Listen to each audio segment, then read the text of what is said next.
and with Diana, we chose to travel to South Africa.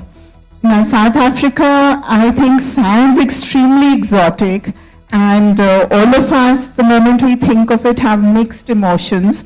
We have heard all kinds of stories. We have, of course, images of safaris, of the big. And then we're going to have a little talk with her about her experiences and her as a traveler and what she enjoys doing while she travels. So can we have the film, please? South Africa on this particular trip. And how was it different during your shoot for the movie?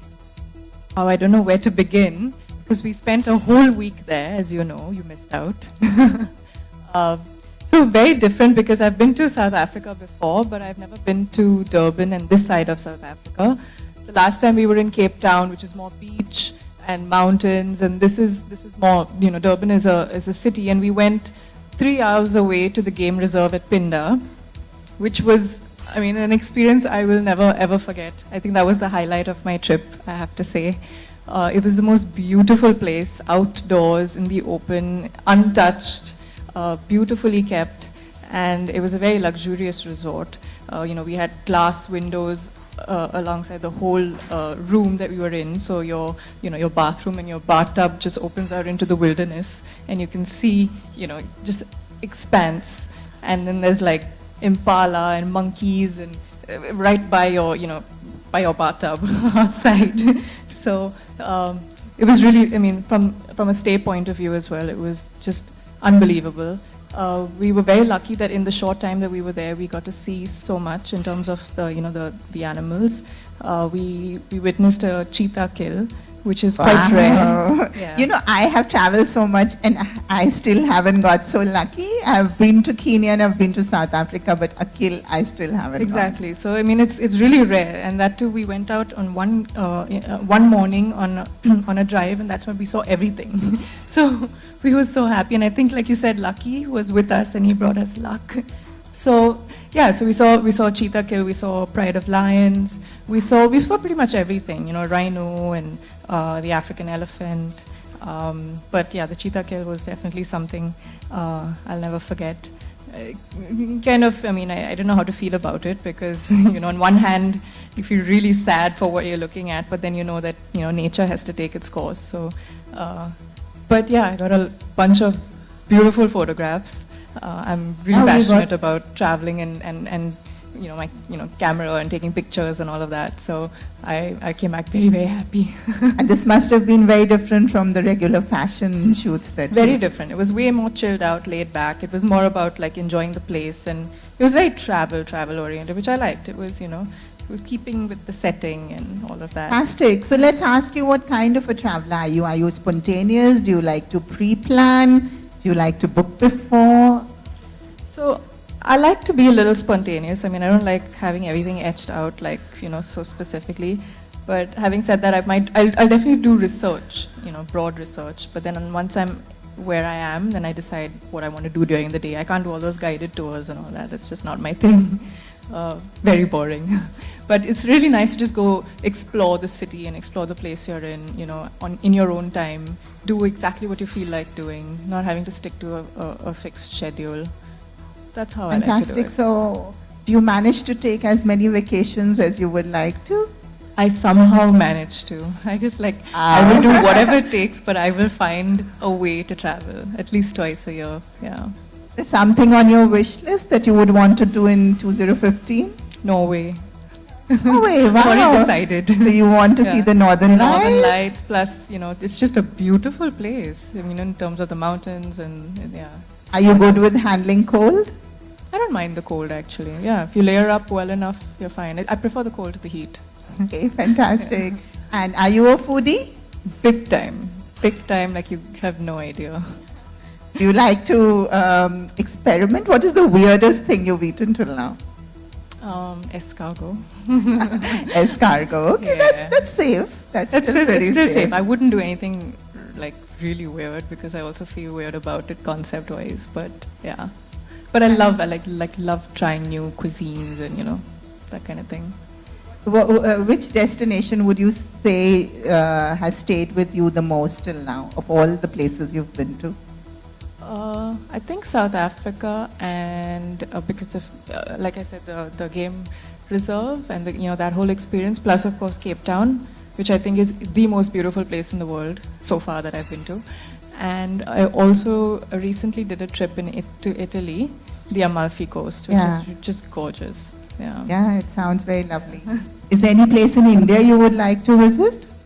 I'm very fond of them. I love the mountains. I'm a very mountain person, and forests, that kind of thing, more than the beach. So I've done a little bit of Himachal, but there's so much more to explore. So that's what I want to do, Spiti and that whole side. Plus Ladakh. Never been, and I've just been dying to go. It is stunning, absolutely. Yeah, you must. And do you enjoy driving? Are you like a train person or a car person, or do you like flights? What kind of? Well, when I'm traveling, I'm not much of I don't like driving so much, because also I'm not very familiar, and I need to be in a familiar setting. But it's really nice taking the trains in Europe, because you get to see so much more than as opposed to flying. But then it depends, because if you have a time crunch, it's just better to just take a flight, because everything's so close by. But I like being driven. Have you ever had like an adventure? Like something which you discovered was not in your plan, or something that happened unexpectedly? Any adventures in your travel? Any completely something that threw you off and then? Well, definitely the most adventurous thing I've done again is in South Africa, when we went so the shark dive with great white sharks. Yeah, I didn't actually go all the way down, but I was on the boat, and we saw these huge, magnificent creatures all the way up close. So that was just brilliant. And the skydive. Yeah, we went on a skydive as well. Again, the most beautiful places in the world to skydive would have to be Cape Town, because the scenery is just gorgeous. And are you not scared of heights? Not really. I mean, the guy you go in tandem with, he said, okay, I'm going to count to 3, and then you have to jump out, because he's behind you, so you jump first. So I'm sitting at the edge, and he's like 1, 2, and he's like, I think, can you hurry up, please? So he says 3, and before he said 3, I was out of the plane, 10,000 feet. Wow.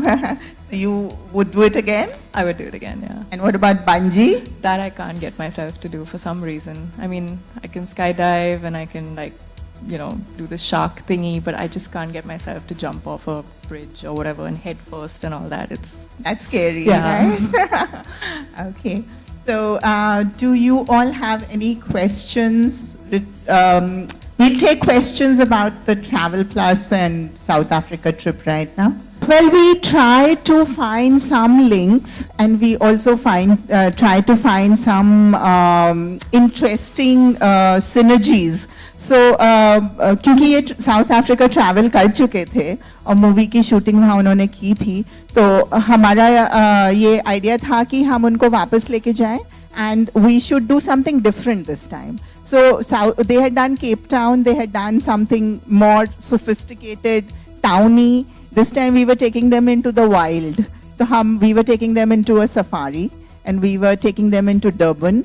Both of these places were very different to Cape Town, where they had gone. So the idea was to revisit the place, but do something totally different, and then get something exciting out of it. So I think she did get a contrast, and she did get something very different. No, for sure, I completely agree, because like I said, Cape Town and Durban, and the place we went to was completely different, landscape-wise, people-wise, and just the way life is. That was more beach, laid back, and this is more, big cities. So yeah, I definitely saw new things in the same country.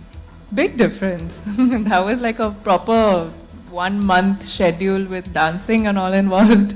So this was more laid back, chilled out. We had just a few shots, and it was more about enjoying the place and enjoying the hospitality, which was just out of this world. And I have to say, the South African Tourism Board has really, really gone out of their way to show us a very, very good time. My most memorable travel was to the Pinda Private Game Reserve in South Africa, because of the wildlife and the amazing pictures that I personally managed to get as well. Who are your travel pals? Who do you travel with mostly, or you prefer going alone?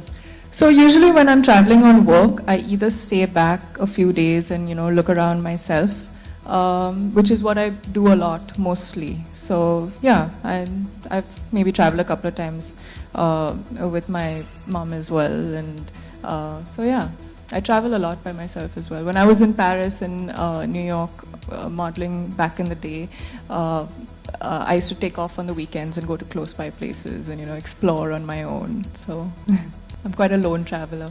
Now, would you have any tips for girls who travel alone? Because increasingly in India, a lot of girls like to travel solo, but they are always a little worried about safety issues. So is there anything you could share with them? Even one thing, if you travel alone, what should you keep in mind, or how to sort of make the most of it?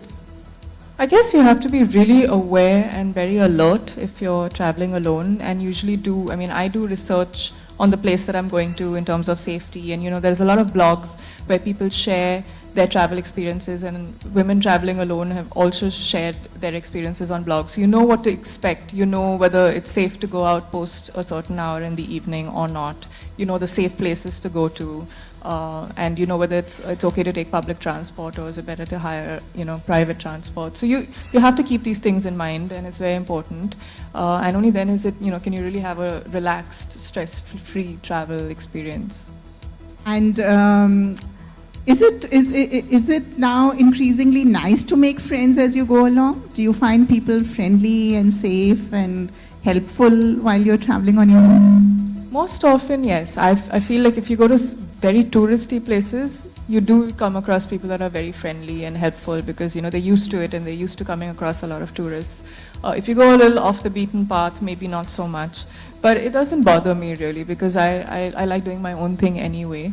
Make a little conversation along the way, but you don't really want to be stuck with somebody you don't know and don't like. So, it depends. It works sometimes. And being so pretty, does it help you, or do you have to be more careful?